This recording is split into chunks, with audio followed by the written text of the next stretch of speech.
در رابطه با این باید گفت که یکی از مسائل اساسی برای مردم شهری اسفاره از جمله دهات ورخ مسئله دلیمیتاسیا و دیمارکاسیای سرحدی دولتی بین تاجیکستان و قرقیزستان می باشد. با معلومات مردم تاجیکستان و مخصوصاً ساکنان شهر اسفاره و دهات ورخ می رسانم که حکومت تاجیکستان هنوز از سال 2002 گفت و شنیدها را با جانب قرقیزستان آغاز کرده. تا امروز بیش از 100 ملاقات در بین هیئت‌های کمیسیای بین حکومتی آید به دلیمیتاسیا و دیمارکاسیای سرحدی دولتی صورت گرفته است. علاوه بر این ماه اکتبر سال 2019 در مذاکرات سطح عالی ما با پرزیدنت آن وقته جمهوری قرقیزستان آید به دلیمیتاسیا و دیمارکاسیای سرحدی دولتی در سطح معاونان سروزیرها تقویت بخشیده شد.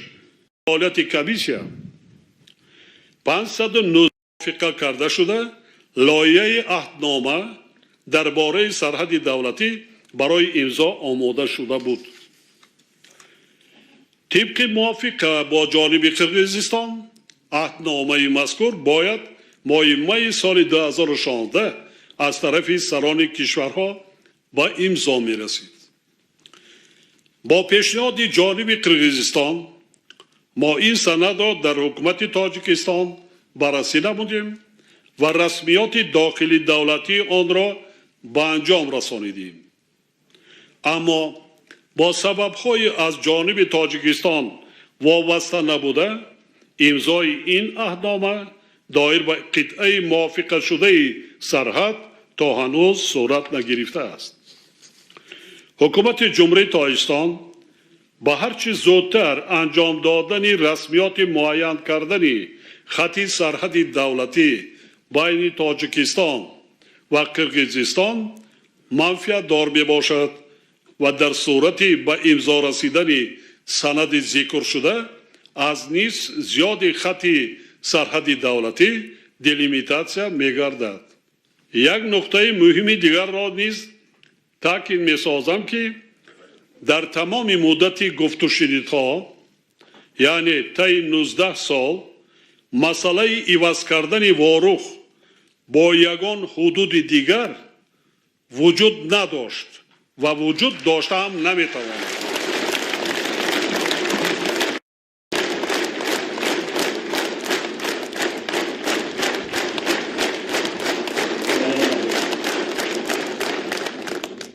اینا برای آن گفته ایستادم که در رسانه‌ها هر گونه خبرهای برآمده است. این کارا را این مسئله فقط با واسطه و حل نمیشه. اون چیزی که کمیسیون بین حکومتی هر دو جانب کار کرده است پای 19 سال خیلی زحمت کشیدن. خیلی تجربه مناسبت‌های بین المللی نشان می‌دهد که رابطه با همسایه کشورها باید با در نظر داشتی احترام کامل یکدیگر، تحملگرایی و ارزگذاری با منفعت‌های ملی جانب‌ها برآورده شود. وابسته به این باید گفت که مسئله‌های بحث مرزی و حدودی، موافقه نمودن خط سرحد دولتی و علامت گذاری آن روند مرکب بوده، حل آنها مهلت و زحمت زیاد را تقاضا می‌نماید.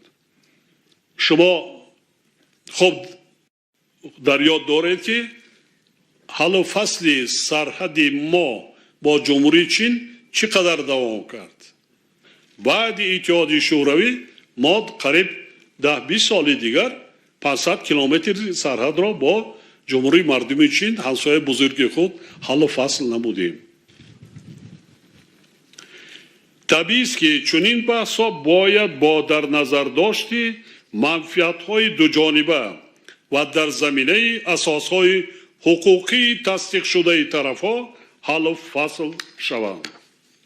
تاجیکستان با مقصد حل مسائل موجوده قطعاً جانبدار گفت و شنید و دریافت راه‌های حل متقابلاً سودمند با در نظر داشتی منفعت‌های ملی هر دو طرف می باشد. با استفاده از فرصت بار دیگر به مردم شهر اسفاره و دهات ورخ چارکوه مراجعت کرده آنها را دعوت می نمایم که با همسایه ها در فضای دوستانه و همسایگی نیک زندگی کنند، با صبر و تحمل باشند، با احساسات داده نشوند، زیرا چنین مسئله ها نه با احساسات بلکه تنها با راه گفت و شنید حل و فصل می گردند. در حل این گونه مسئله راه دیگر وجود ندارد. ما ملت تاجیک از سر گذراندیم سالهای 90. ما میدانیم بدبختی چگونه وضعیت را مرکب می سازد.